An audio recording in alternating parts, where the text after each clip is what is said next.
So waiting for a few seconds for audience to dial in.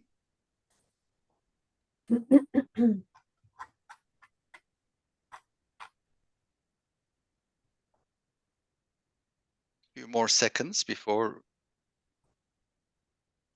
we start.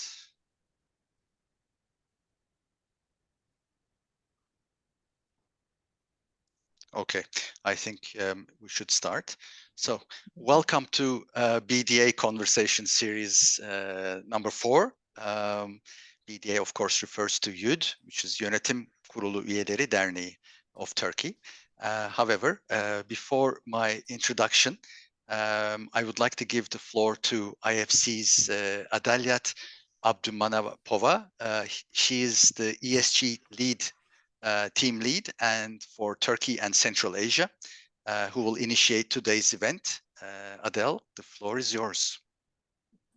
Thank you. Thank you very much, Mehmet Bey. Dear ladies and gentlemen, I'm very happy to welcome you on this webinar. And I would like to thank our long-standing partner in Turkey, BDA Association, and personal Mehmet Bey for initiating this important discussion.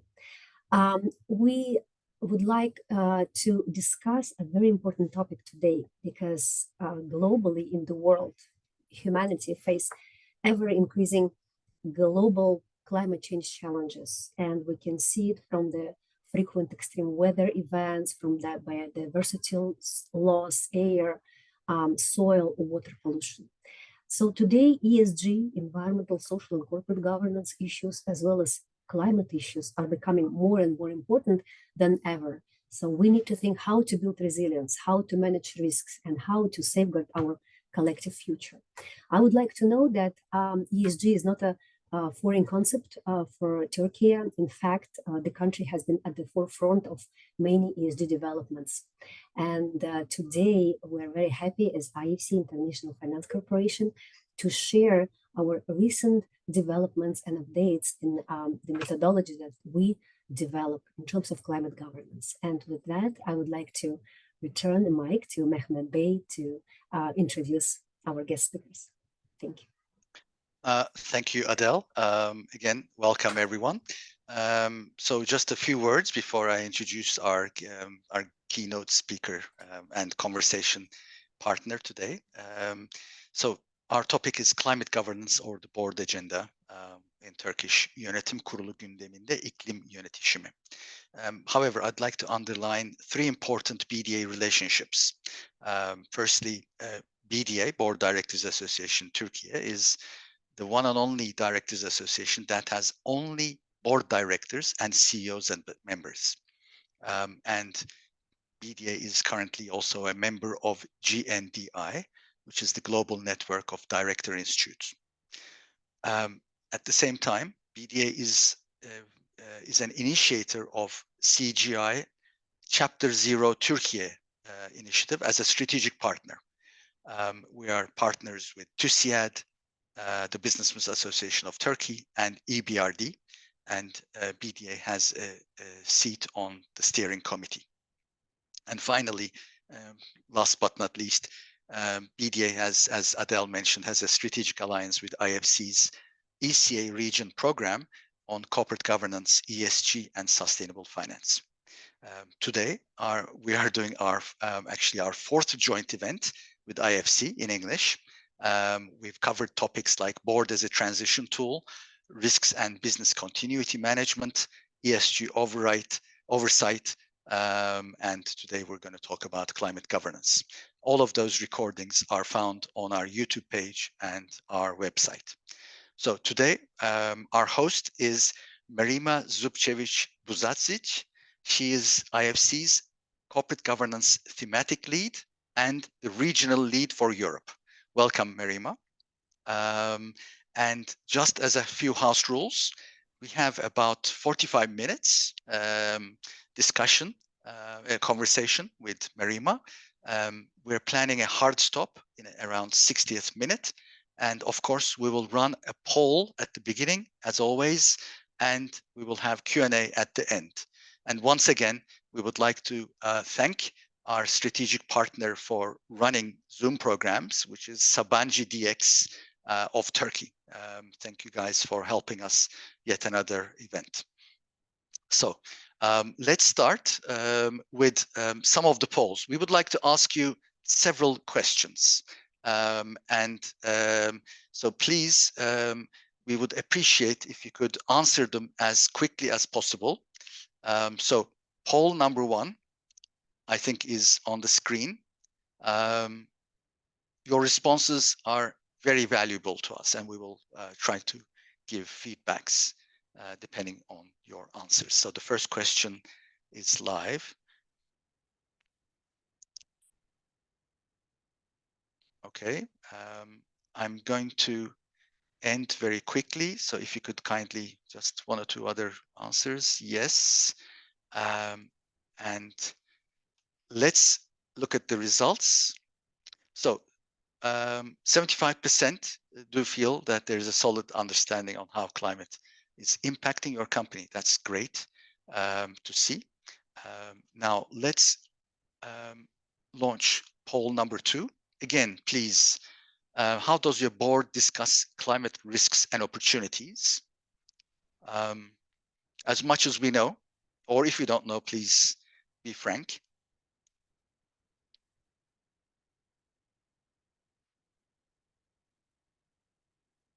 Excellent. Again, I'm going to end poll number 2 and share the results with you. 58% occasionally, a quarter of the respondents are saying regularly. There's about 16% do not know, or they never discuss this, so which is also interesting. Again, very quickly, let's look at our poll number 3. Does your company produce some type of climate reporting? Yes, no, or no idea.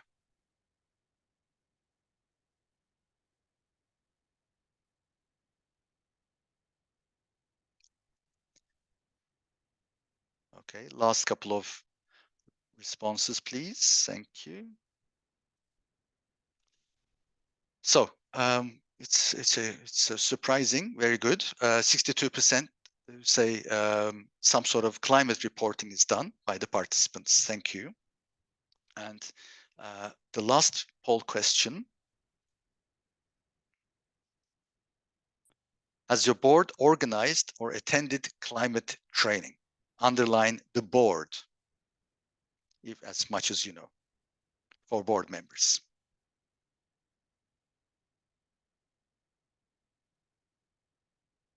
Okay.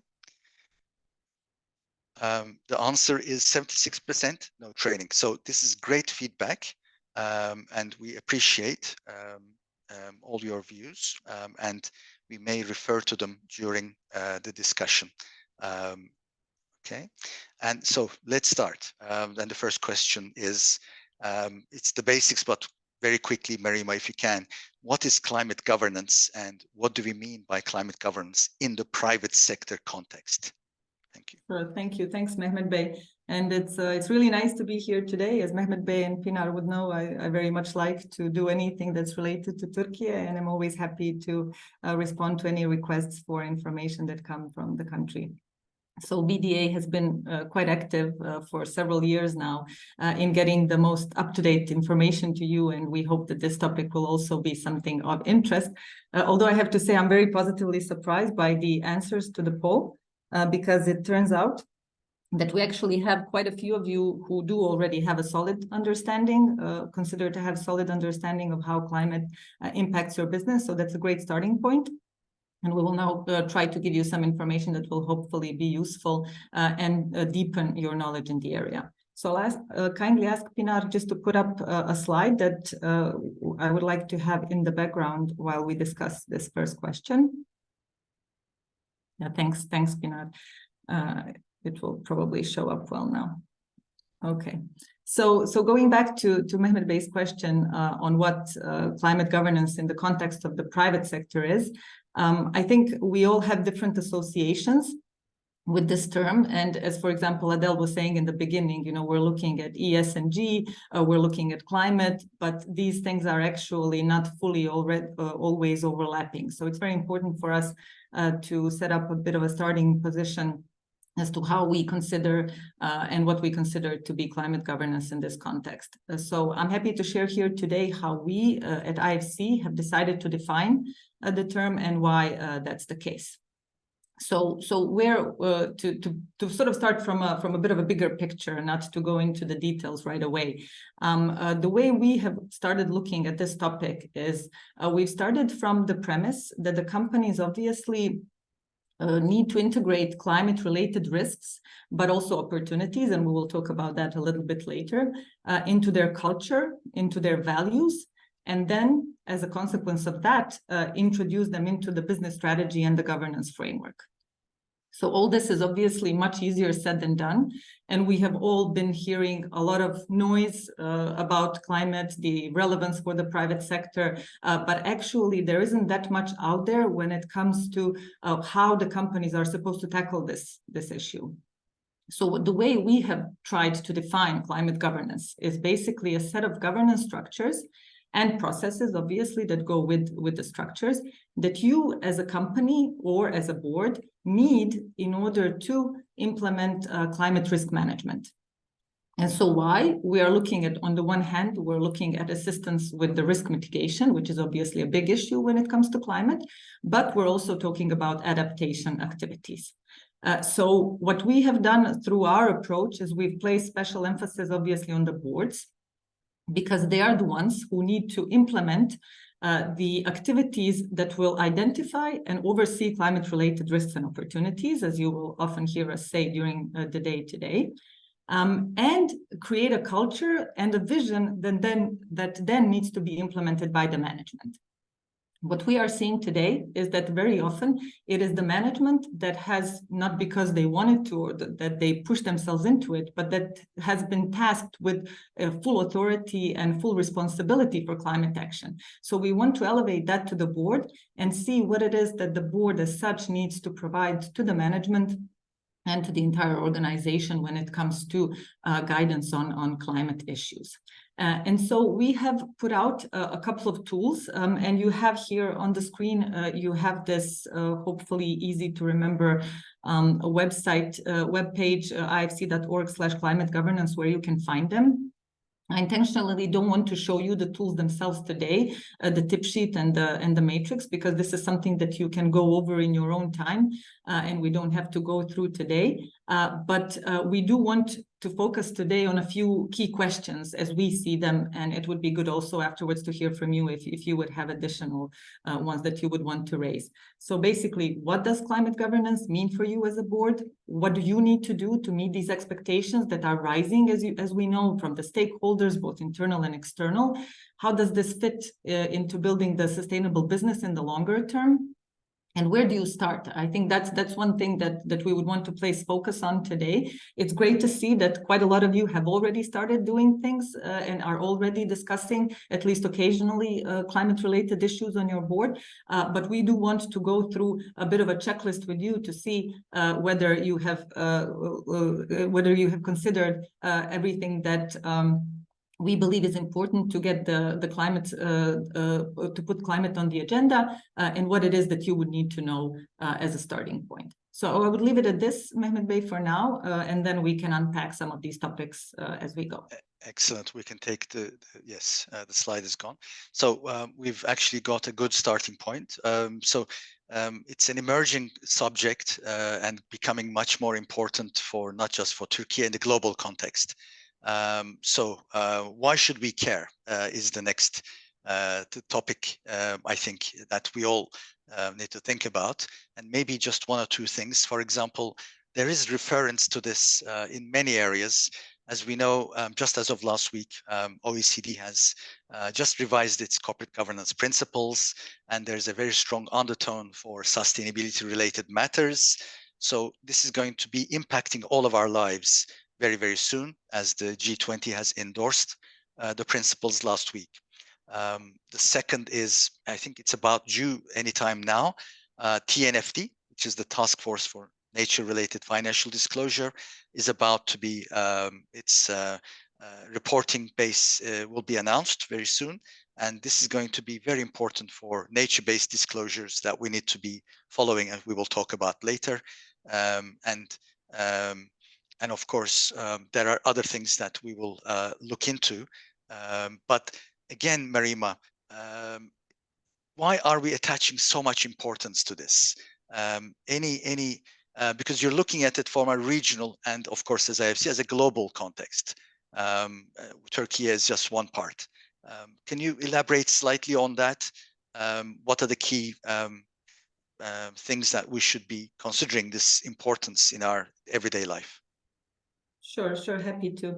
And thanks to Pinar in advance for putting up the other slide. And this is really just to give us a sense of sort of the issues that we are discussing. So one of the first things, one of the first questions that we got when we started working on climate governance issues, one of the first questions we got internally and then externally is, why should we care? You know, why should we as board members need to know more about this topic if this is a scientific topic, it's a policy topic, it's a global topic? So how is it directly relevant to us?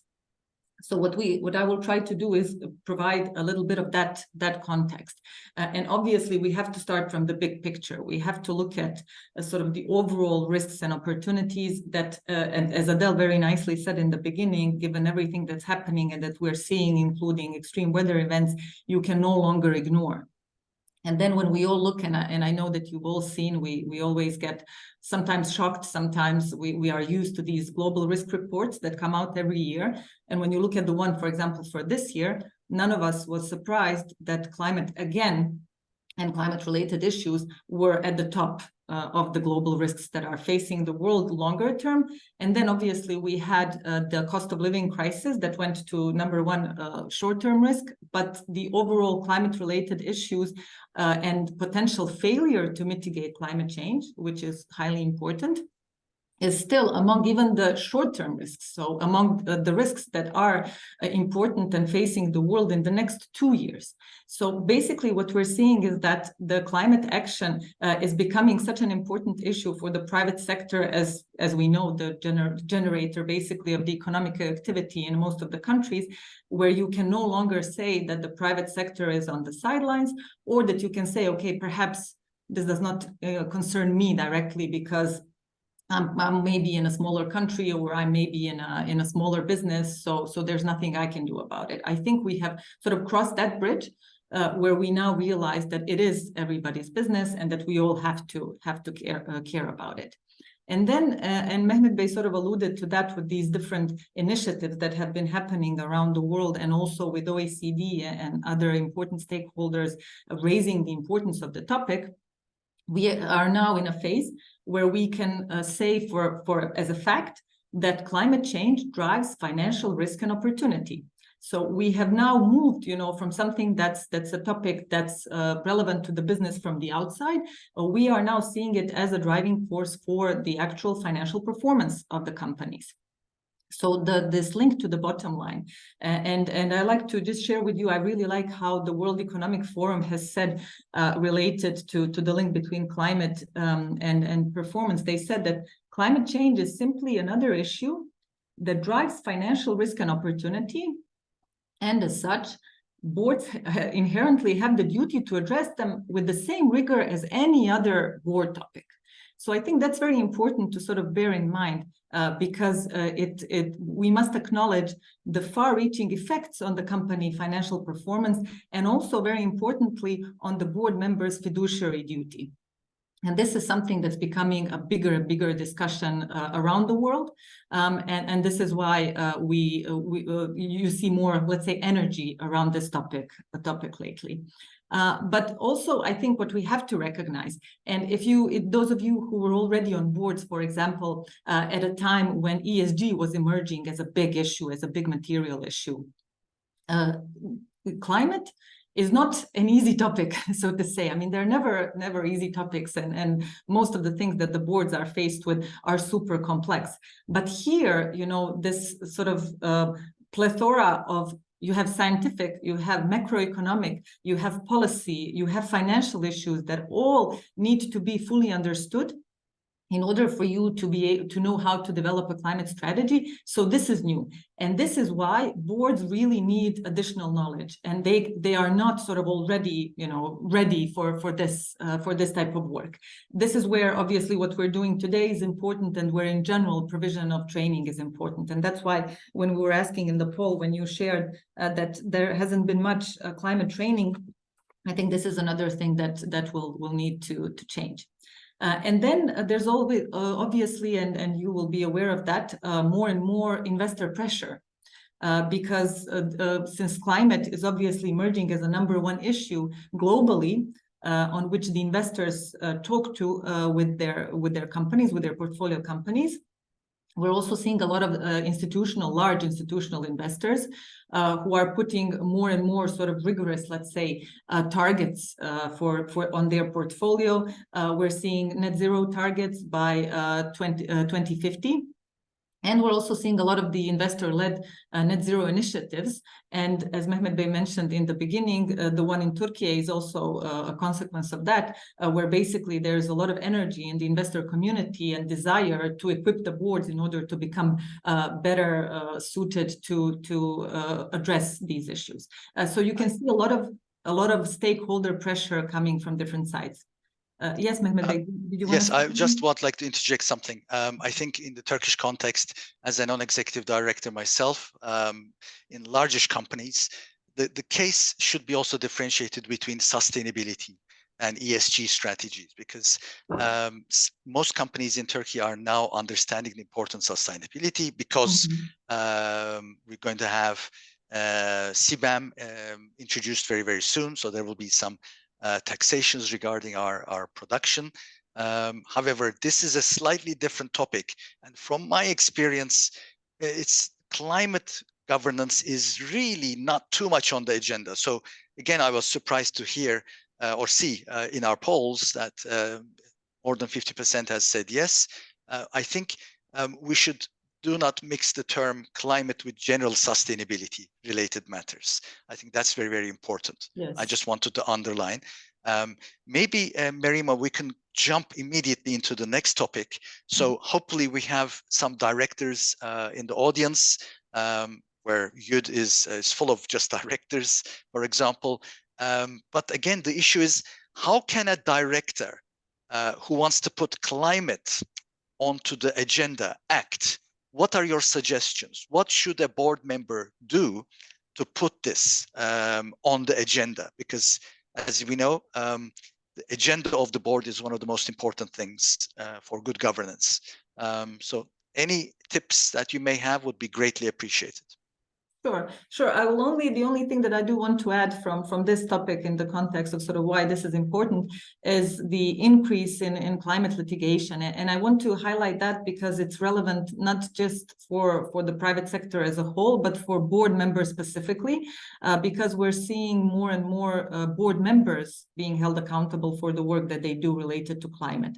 And I think a lot of you may have followed the case against Shell that was brought by Client Earth, which was very, very relevant. It did get dismissed, but it set a bit of a precedent in the context of holding board members personally liable for lack of action on climate. So I think as board members, this is very important to bear in mind. And other types of lawsuits that are coming out are also related, especially to greenwashing, which we could spend a whole day discussing as well, and thinking about the different duties of cares that they would have that the board members would have when it comes to setting the targets, but then also, actually reaching the target. So that's, I think, important to bear in mind.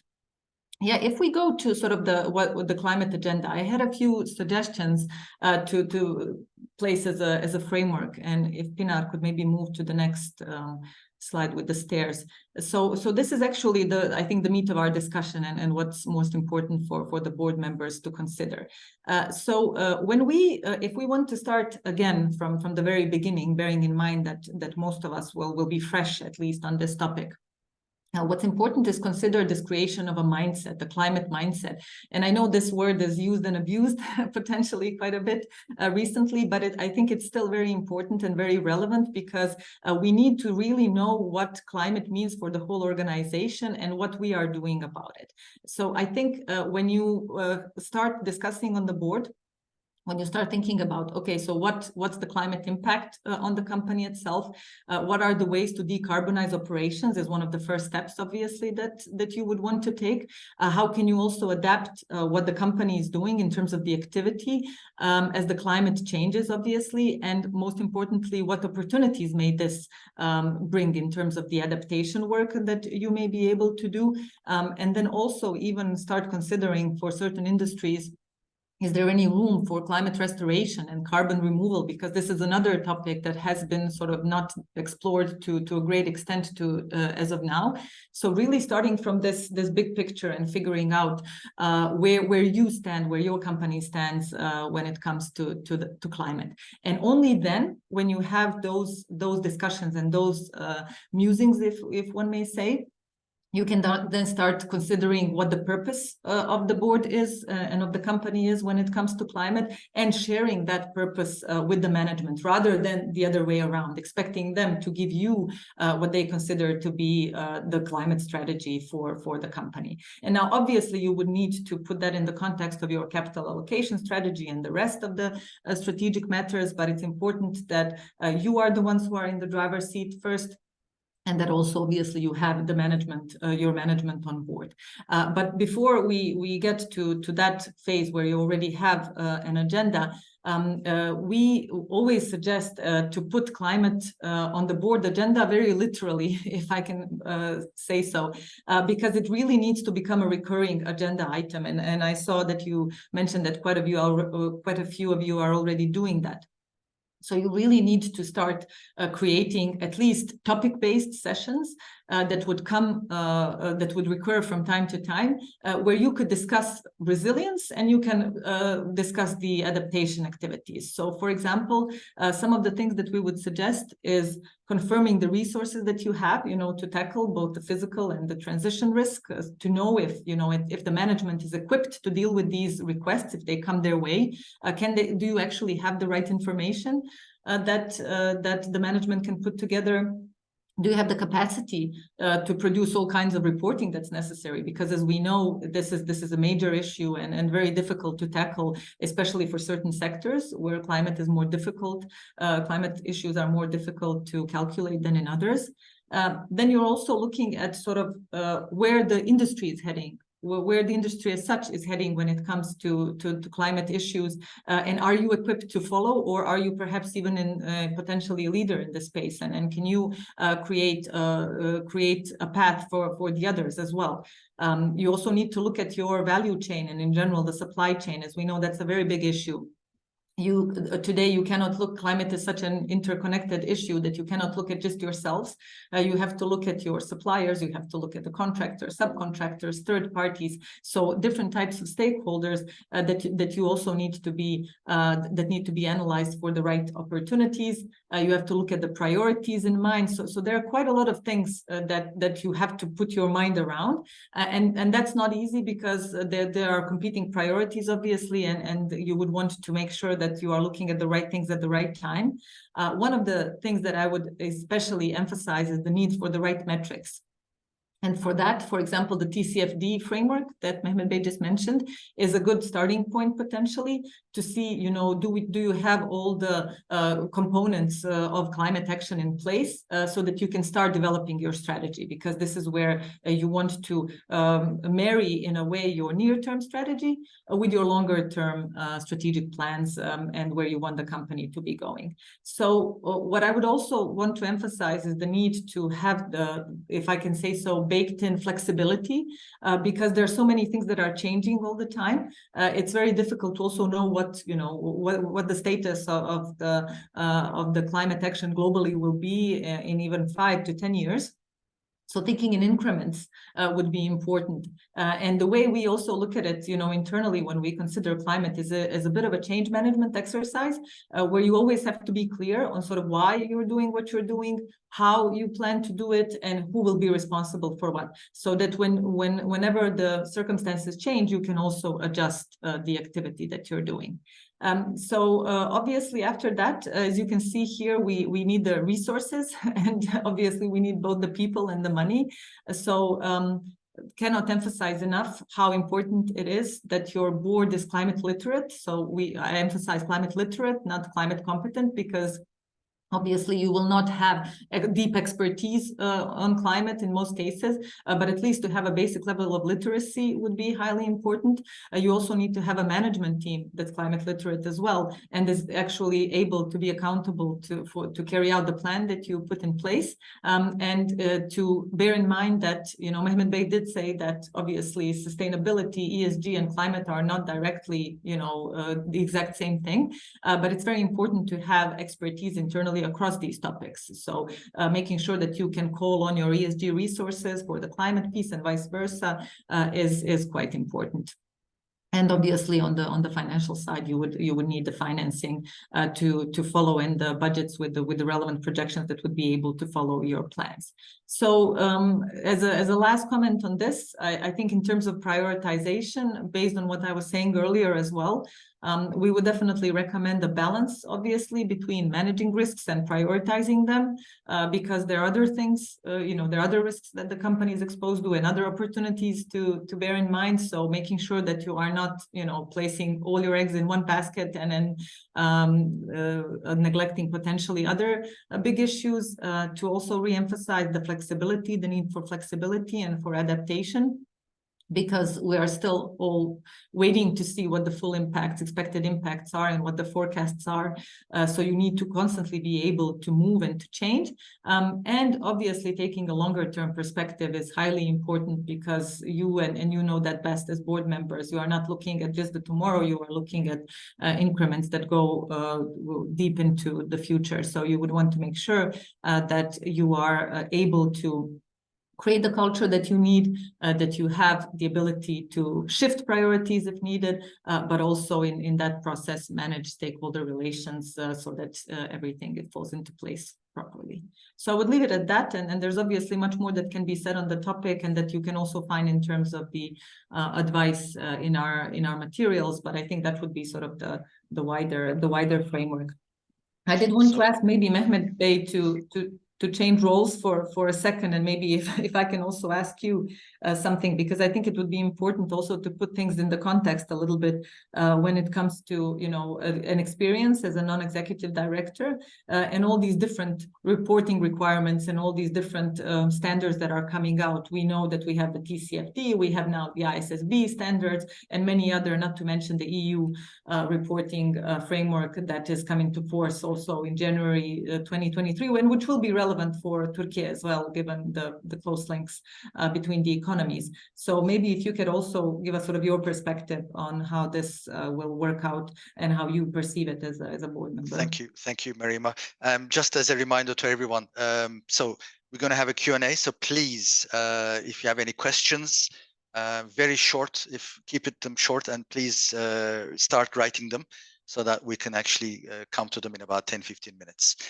So thank you, Merima. But just before I answer your question, maybe for some of the directors who are watching us, in one of my experiences on a board, which was a joint venture between a global firm and a Turkish conglomerate, I saw the use of what is called climate adaptation surveys.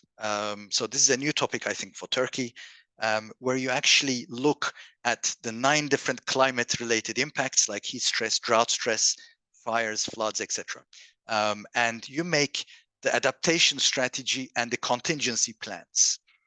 So for all those watching who are related to this subject, so you can actually plan these and look at your risk exposure even on a site-by-site basis. Where you have to answer 2 main questions.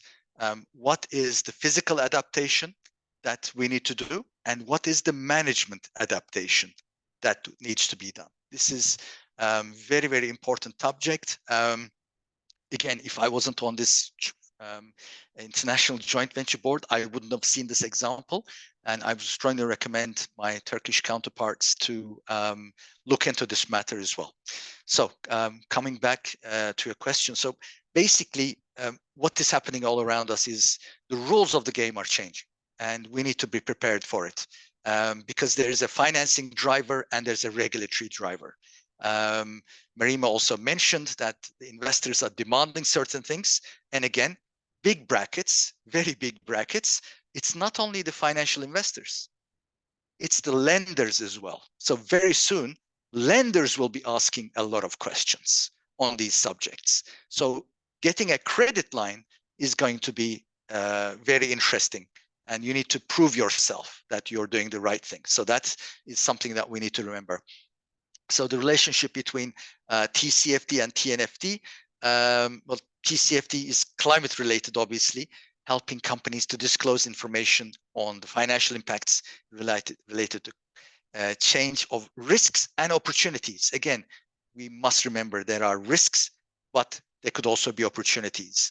And that's the innovative cycle that the companies need to think about as well.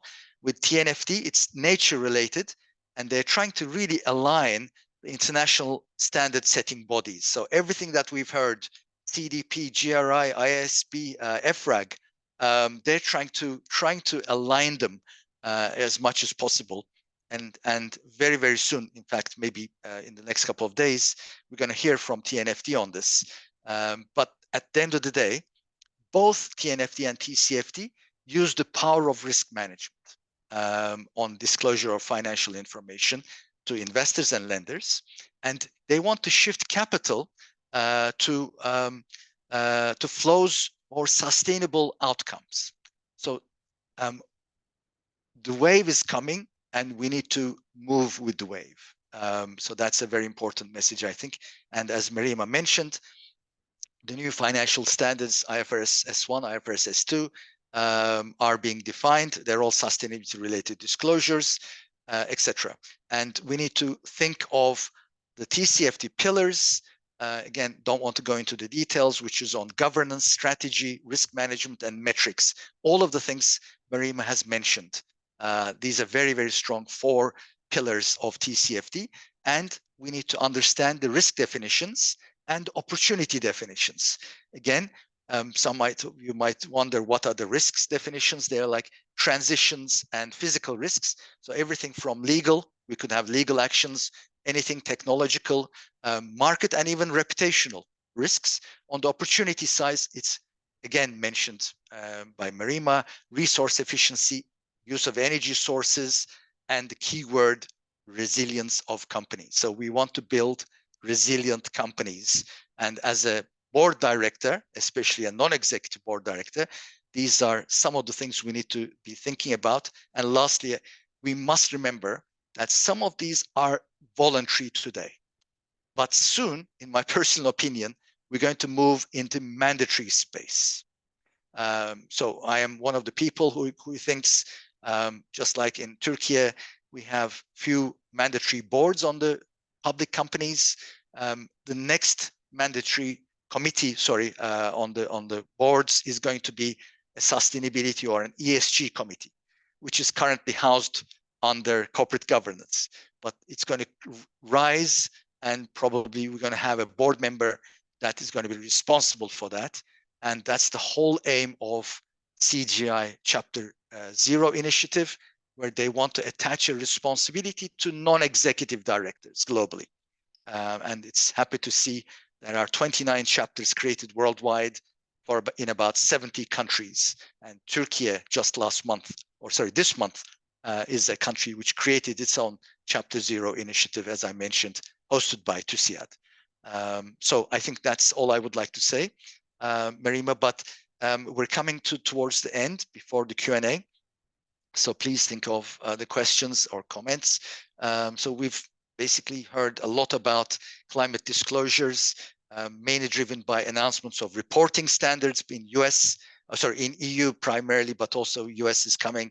But we don't talk much about risk management.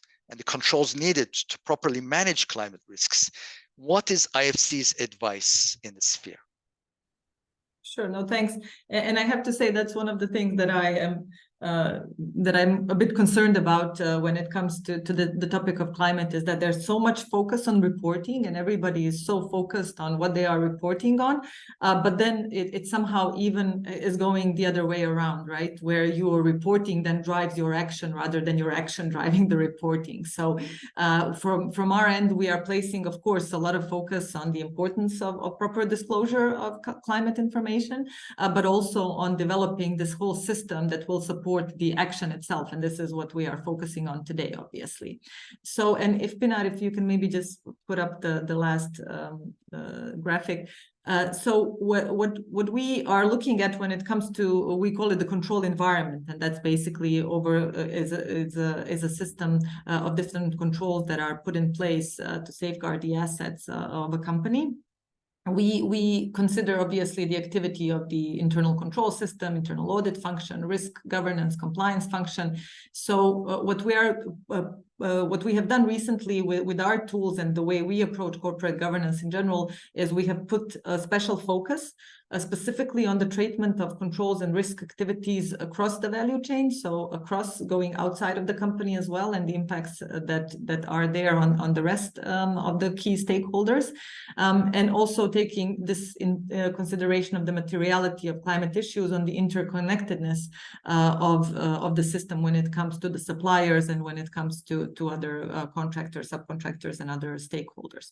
So what we have done, and what you can also see in the tools that you will hopefully have a look at, is the fact that the internal control policies and procedures, the way we see it, need to incorporate climate risk treatment.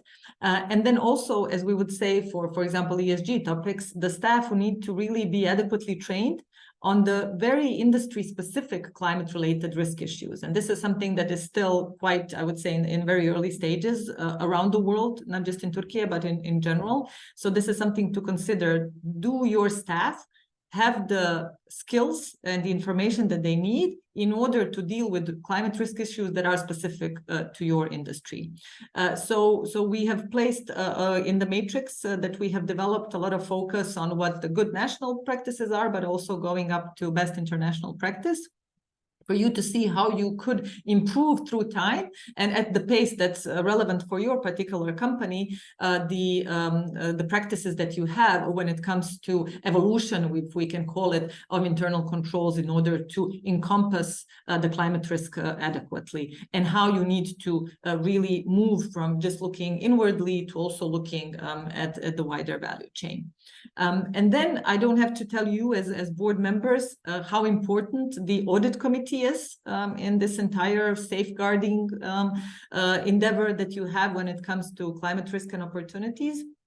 So we have also incorporated advice on sort of what the role of the audit committee is, what they are supposed to be doing when it comes to corrective action related to control deficiencies, internal audit reports, and what they need to be looking at, and how to overall develop the, let's say, an instinct for putting climate on the agenda. Now, this is not to replace what Mehmet Bey was just mentioning earlier when it comes to the role of a potential sustainability committee or even climate committee down the road. They have a very specific role in terms of the substance, but in terms of the controls and making sure that proper auditing is taking place internally, externally, of both climate-related activities, risks, and reporting is obviously the role of the audit committee.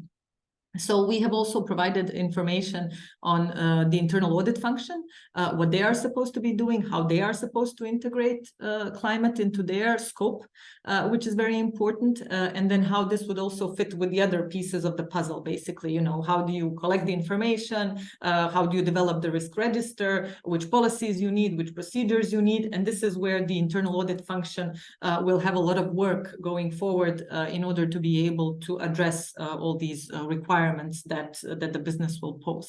And obviously, in that context, reporting to the audit committee and this very tight relationship will continue to be highly important, as it is now, obviously, on other issues.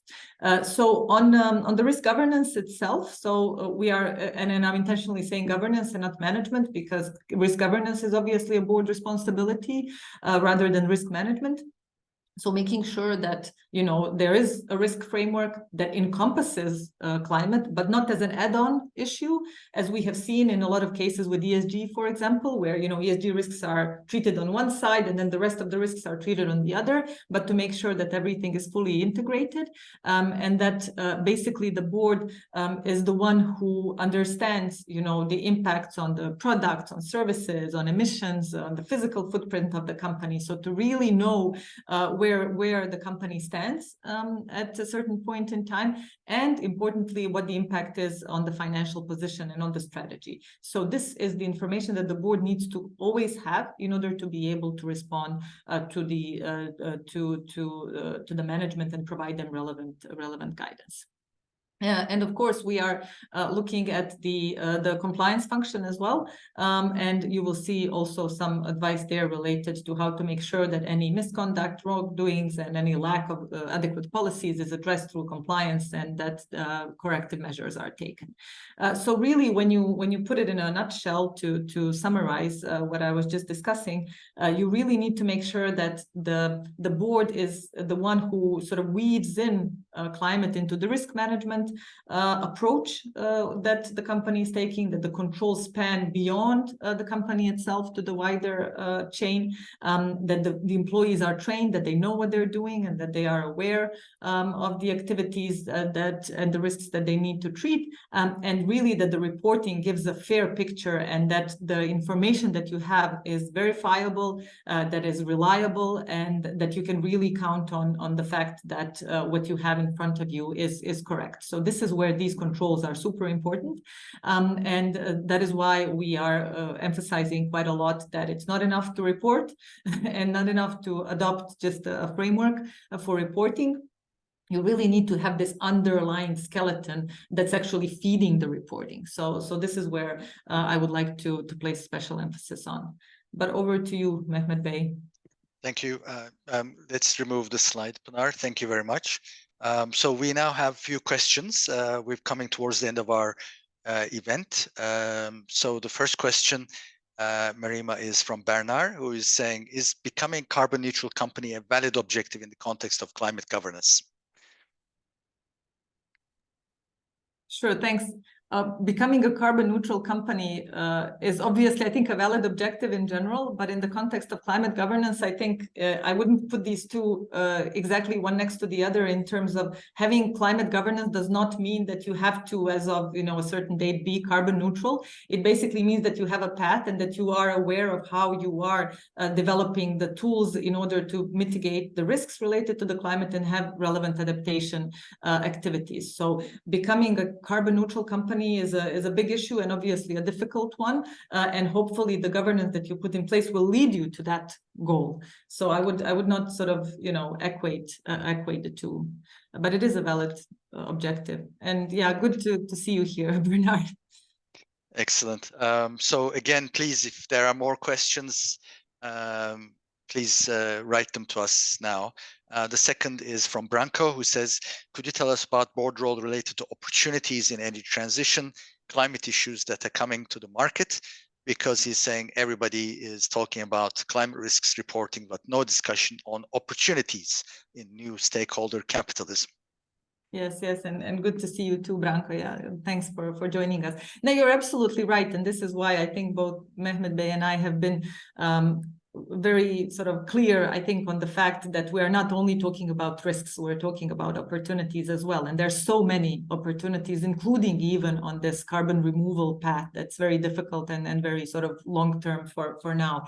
So the board has a role in this, Branko, and this is very important to emphasize. So it's not just how do you deal with the risks that are in front of you, but rather how do you capitalize on the opportunities that are placed in front of the board based on the fact that certain changes in climate may actually be beneficial to the company, and the energy transition will be beneficial both externally and internally. So this is absolutely something that the board should be doing, and that's why if you have a look at the tools that we have put together, you will see a lot of emphasis on this side, and also some tips in terms of the action that you may want to take, obviously depending on the sector and the industry that the company is in. Okay. Any other questions, please? I don't see any others in the Q&A session that we have. Oh, just one. Thank you, Murad. Is similar to climate governance. Governance of digital transformation is a new subject on the agenda. The steps are very similar to your the graphic starts. How could boards tackle both subjects at the same time? Again, I was going to actually conclude, Murad, by mentioning about this, but let me give the first call to Merima, and then I will comment on this as well.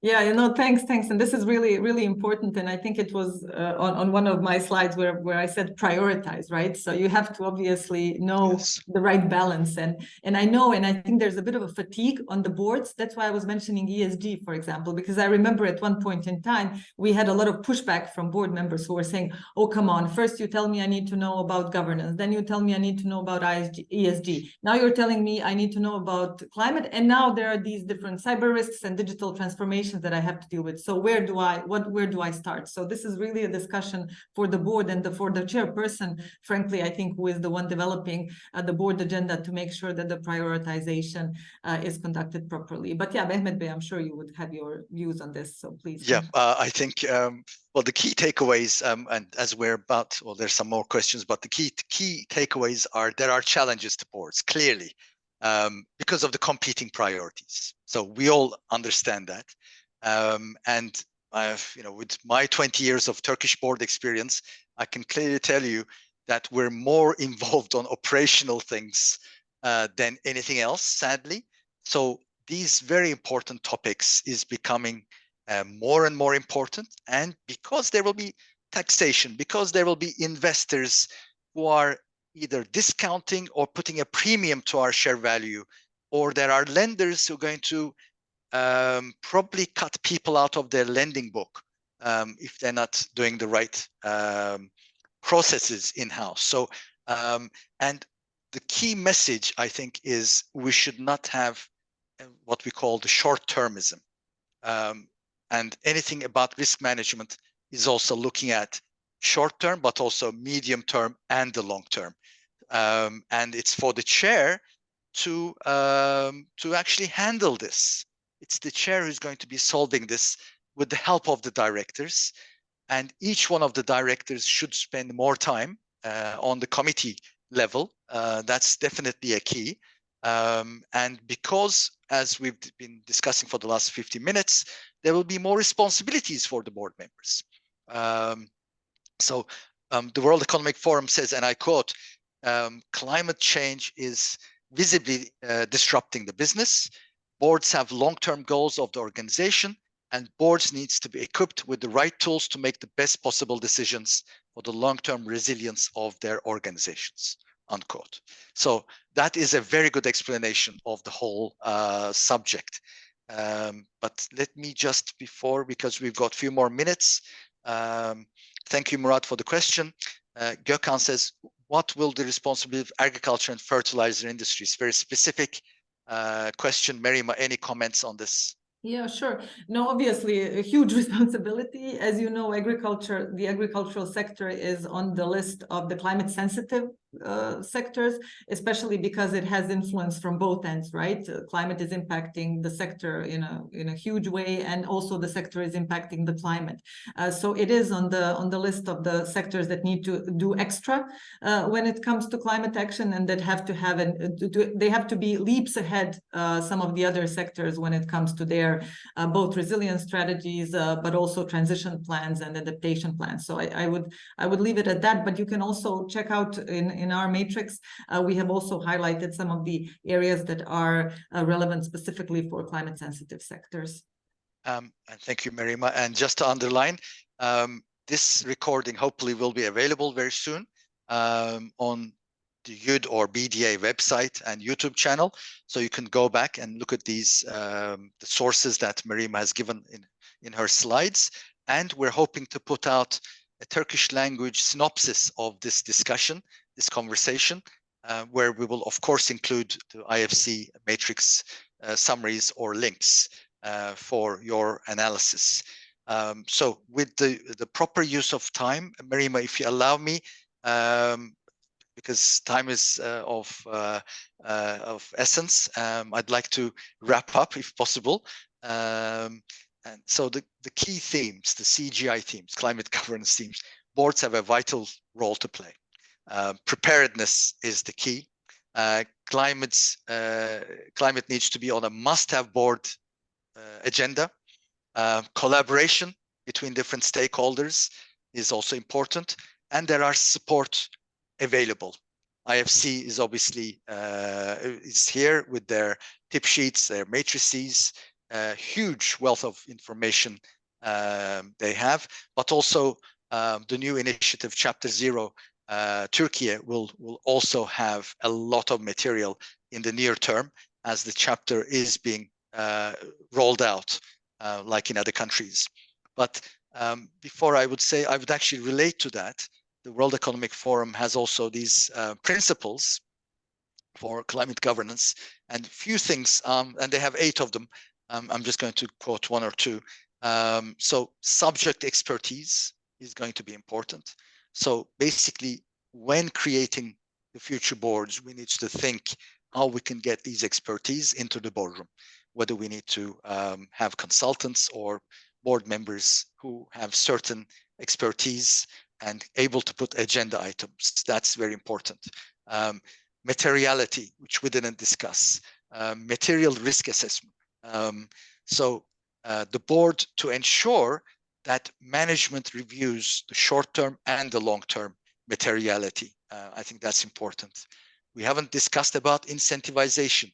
The C-level, the CEO needs to be incentivized with climate in the formulae. So it's not just financial results. And strategic integration. Some business models will change. Some business models will need to change. So we need to think if we need to change some of our business thinking. And finally, dialogue, which we haven't discussed much because we've concentrated on the boards and the private sector. But the dialogue has to happen between us, the peers, and the policymakers, which is a whole new area for the future, which we may discuss. And as a small teaser, next month, the Turkish Internal Audit Conference will take place, the International Audit Conference, and board oversight role for risk and audit will be discussed as a teaser, I would like to say. Again, YUD will be participating in that. So we want to keep this agenda up, and board oversight is going to be very important for these topics. And with that, I'd like to, first of all, thank Merima and Adel. And if you have any last words, please, let's have them before we, on time, shut down for today. Yeah, I'll be very quick. Thanks everyone really for joining. I'm really happy that we managed to organize this event. As Mehmet Bey alluded to, we only scratched the surface. There are so many things we can talk about, and we are obviously only starting this discussion. So I hope that the issues such as incentivization, such as the role of the committees, such as also these climate sensitive sectors would be something that BDA would continue developing additional knowledge on, so that the membership would be informed on the issues related to this. So I will also let Adel maybe say bye on our behalf.